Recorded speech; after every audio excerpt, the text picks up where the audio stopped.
In this video, I'm going to be talking you through the 5 key essential steps that you need to undertake and master to be able to have success in buy-to-let investing and to grow your wealth in the long term. I'm going to be talking about where to start with finance, accessing it, and other key concepts that you need to understand around that. Also going to be talking about how to analyze properties, where to find the best deals, and I'm going to be introducing not one, but 2 extremely powerful concepts that are critical to your success that you need to understand in order to maximize your wealth and your returns and profits in the long term.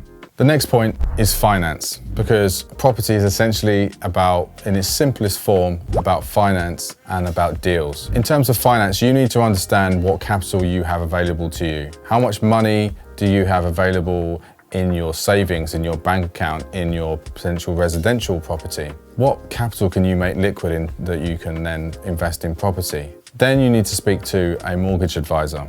And with that conversation, you're going to understand your access to finance and your ability to be able to get mortgages. You need to also understand how your financial situation is going to change over time. Will you actually have access to more funds as time goes on? Will you be able to save more money? Are you going to be able to get a bonus from work? And if you do have some shortfalls, think about who you might be able to partner with. Is there anyone that you know well, that you trust, that trusts you, that you could potentially partner with? So friends and family I'm thinking about here. It's just about asking the question, having those conversations that you're looking for some funds, you're looking for some partners. You'll be surprised about what conversations that unlocks. Leverage is a huge concept that you need to get your head around in order to really maximize your returns and get the real wealth from property, because it is here alongside capital appreciation where you get the real benefits of investing in property. So let's look at an example deal to really understand the power of leverage. So let's say you had £100,000 in cash and you weren't going to use any debt, so no leverage. So you bought one property for £100,000. This gave you a gross rent of £650, and after cost that would actually make you £492 income per month. And let's look at 5 years' time. What would happen? Well, we know that capital growth would happen, and for the sake of this example, let's say the property was now worth £125,000.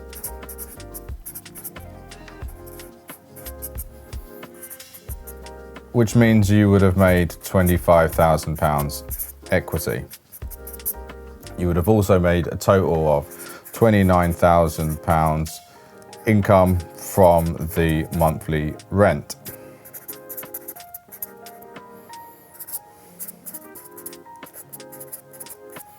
So 25,000 equity, 29,000 income. Let's compare that to if you use leverage.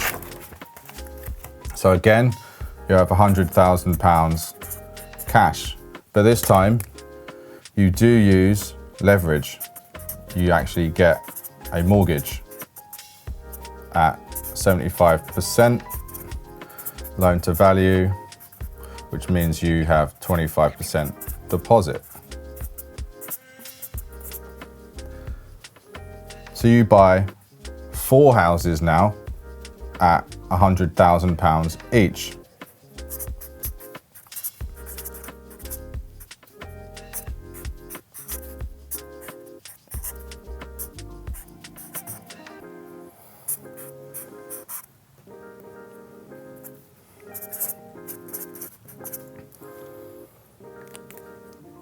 So you put down £25,000 deposit.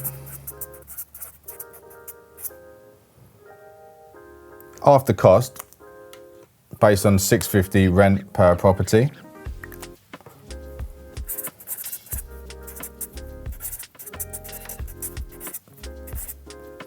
you make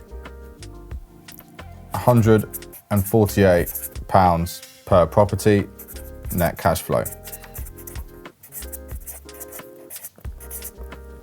And let's fast forward 5 years and see what happens now.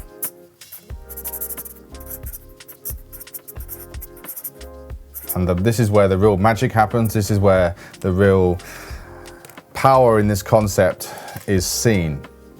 So we're looking in 5 years' time, each of your properties has gone up by £25,000 growth per property. So each one of them is worth 125,000.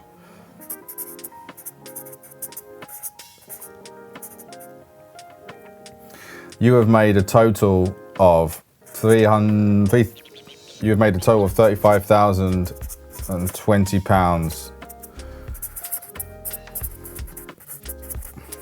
net cash flow total.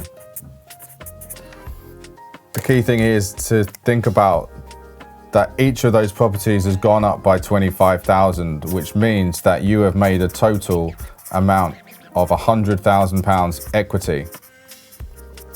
So whereas the first example, you only made 25,000 from one property, you've now got 4 properties and you've made £100,000 equity, and you've also made roughly £6,000 net cash flow more than you did from one property. And that is the power of leverage. And you can see how over time, with more capital growth and compounding, that will just get stronger and better and better.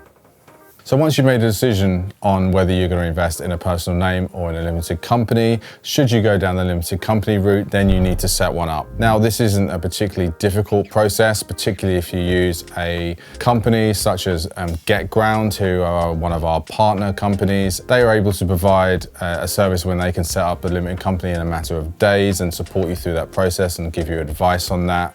So there will be a link in the description below about how to, get in touch with them. Once you've got that limited company set up, you then need to get a bank account set up. Again, this isn't a particularly difficult thing to do, but it really depends on the bank that you choose. Now, in my experience, the high street banks, particularly for businesses, there's so many hoops to jump through and they are so antiquated. Some even want you to go into a branch. The branches don't even exist. Personally, we use, and I always recommend, some of the newer banks, some of the online banks, because their approach and their services are a lot more modern, and you can often set up a bank account within a matter of days. I, in fact, set up a bank account with Monzo a few weeks ago in about 10 minutes. So our approach to investing is twofold. One is you're looking to maximize your returns from either buying below market value or adding value. Then secondly, buying in high growth areas. I'm going to be talking about adding value later in the video, but how do you know if you're buying below market value? And this is where the analysis comes in. You essentially need to do comparable analysis of the neighboring properties, firstly on the street, to understand what the value on the street is. And then you need to look at the wider area, potentially up to 1 mile away. And you need to look at comparables for the last 12 months as well. And this is utilizing the RICS methodology. So using this methodology, you need to be comparing like for like. So you need to be comparing the same level of condition inside. So you're looking to, for example, if your property you're analyzing is a 1-bedroom flat of say 50 square meters, you also want to be comparing it to similar conditioned 1-bed flats at 50 square meters. And this will then give you what we call a done up value. If the price that you're going to pay for the property that you're looking at is below the done up value or the market value, then your property is essentially under market value. And that means you are getting something that is below market value. Now that you know that your property is potentially below market value, now it's time to negotiate on the price. And just a note on analyzing properties is that you need to ensure that you're following the same process every single time. So you need to be consistent with your methodology. And one way of ensuring this is to use a deal analyzer. So I'd highly recommend using a deal analyzer. Do check out the description below this video and there will be a free deal analyzer for everyone watching. And the second thing is you need to take the emotion out of it. You need to lead with your head rather than your heart. If you're enjoying this video, I'd really appreciate if you could subscribe to our channel. The channel's really new, so really appreciate your support in helping us to grow and getting more of this content out to people like yourself. So thanks very much in advance, guys. So now we come to maybe the part that you've all been waiting for, is deals. There are multiple ways to find deals. The more conversations you have, the more deals that you look at, the closer you will be to finding something that works. So where can you find deals? The first thing I've got to say is that, and it's a bit of a cliche, I know, but property is a people game. And it is that relationship building bit that you need to start building relationships with people in the local area that might be able to give you deals. So for example, estate agents and letting agents. Estate agents, particularly in a sort of buoyant market, which still in the country, there is some areas that are of real buoyancy. They are less likely to hand you deals because they can sell them on the open market for probably higher than you're able to offer. But I would be targeting the smaller estate agents that are not necessarily on the big online portals such as Rightmove. It's those who you should target for building relationships with because they have less exposure, so are more likely and more willing to have conversations with investors such as yourself. Go and target them because they often have tired landlords who are looking to sell and they need a means to sell. So that's kind of relationships and agents, and that does take time. Be consistent with it. The results won't come like anything. The results won't come immediately, but you need to put the time in and be consistent and check in with them on a weekly basis and keep having those conversations. So next in finding deals is looking online. Now this is a fairly straightforward process and a lot of people enjoy trawling through Rightmove or similar sites to find deals. And this is a case of spending lots of time on a regular basis looking at the websites such as Rightmove, Zoopla, On the Market, and looking in your target area, looking for your target kind of property. So it is again very much a numbers game, and again you need to be consistent with it in order to get the deals. So now we're looking at auctions. Now auctions do put a lot of people off. There's a lot of nervousness around it, but what I would say is there's no need to be nervous about them. Auction is a very quick and efficient way of buying property, and you can get some great deals at auction. The thing is about auction, you need to do all of your due diligence in a very short space of time at speed. That's why it's a more advanced methodology, because you need to have all of your sort of due diligence processes in place to be able to turn that around potentially in a sort of 2 to 3 week period when the property's up and live. So you need to check the legal pack, you need to view the property, you need to do a survey, you need to run your numbers, you need to do the comparables, and you also need the funds together as well. So you need to have all your ducks in a row to be able to actually pull the trigger. If you do all of that, have all those foundations in place, then go out and have a look at auctions and don't be put off by them because they are great for finding some deals. Lastly on deals is direct to vendor. So it's more kind of traditional marketing, what I would say.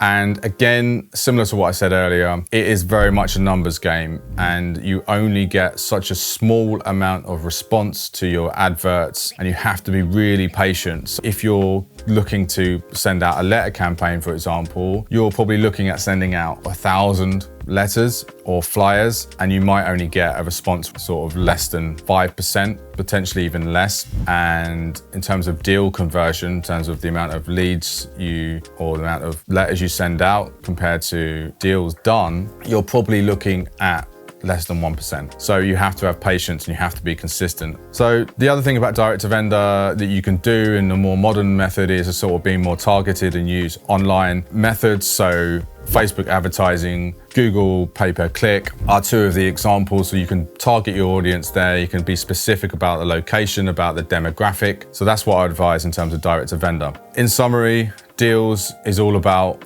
consistency, and it's all about patience, and it is all about numbers. The sort of normal ratios are, 100 letters or 100 conversations to actually get 30 responses, to get 5 potential viewings, to get one deal. So we're on to our last point, which is adding value. So why would you want to add value? Earlier, I talked about the importance of a long-term view and the importance of capital appreciation. Adding value is a way of getting more returns out of your property and essentially squeezing the lemon even more and building in some additional equity on top of the long-term capital growth that you'll get from the property naturally anyway. So remember, you get paid twice in property. You get paid from the rental income and you get paid from the capital growth. So this is an additional way of increasing that capital growth and that equity on your property in a short period of time, so say over 12 months. So there are three sort of simple ways or three ways to add value. So the first being at buying below market value and then doing a refurbishment, which will then increase the value of the property, as I mentioned earlier. So that's the first way of adding value. Then the second way is essentially changing the layout or adding more livable space. So you can add more livable space by changing the layout or by extending the property. Increasing livable space are quite common ones like loft conversions, garage conversions, and extensions. All of those increase the square meterage of the property, thus adding value, because the more livable space and square meterage that you have in a property, the higher the value will be, because that property becomes more attractive to a potential buyer, which is what a valuer bases the market rate and market value of that property on. And then the third way is a little bit more complicated. It is title splitting, which is where you may convert a property into flats. So you might convert a 3-bedroom terrace house into 2 1-bed flats, for example, and those 2-bed flats together might be worth more than the property, and then you're splitting the title deeds, which is the land registry document of that property, and you are essentially splitting the property into 2, thus adding more return, because you might be able to rent both those properties out or sell them off separately. So there's 3 ways of adding value to a property, and it's a great method to increase the value of that property and build in more equity to then get more returns from that property. So those are the 5 key factors to getting your rich life that you deserve through property investing. There's so much in each of them that I could actually do a video breaking down each step, and I will do that in the future. But as I always stress, property is a long game. It won't make you rich overnight. However, if you understand and implement these 5 key steps, you will grow your financial security and your wealth in the long term. So good luck. If you've enjoyed this video today, please do like it, and please do add any comments. I'd love to hear your key takeaways and learnings from this, or any questions. And please do subscribe to our channel for more content in the future. It really does help us grow, and all your support is much appreciated. So thanks very much.